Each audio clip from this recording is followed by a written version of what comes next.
ភ្នែកស្រចាំងជ្រែងរឿងស្រាណោគ្រាស្មោះគ្រាស្មាស្នេហាស្ដាយពីស្រីម្នាក់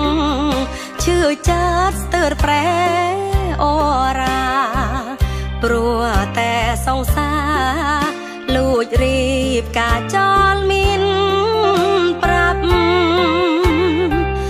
សូមភ្ញៀវចូលរួមកំភ្ញាក់ផ្អើលអើយកូនប្រុសកូនស្រីសូមទូអត់លោកមេបាខ្ញុំឈឺខ្លាំងពេកទឹកហេទ្រង់ក្នុងរោងការឆ្លៀកពេលស្រក់ទឹកនេត្រាស្ដីថាឌីលមនុស្សកបត់ចិត្តកូនកំឡោតនេះតាមពិតជាសង្សារខ្ញុំគឺកោខ្ញុំមកស្រកជប់ជុំគ្រួសារតែมันពិតសងដឹងអើយលួចមករៀបការដោយទុកសន្យា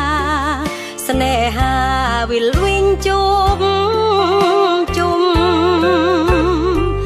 លីហើយសង្សារដែលបកប្រាខ្ញុំ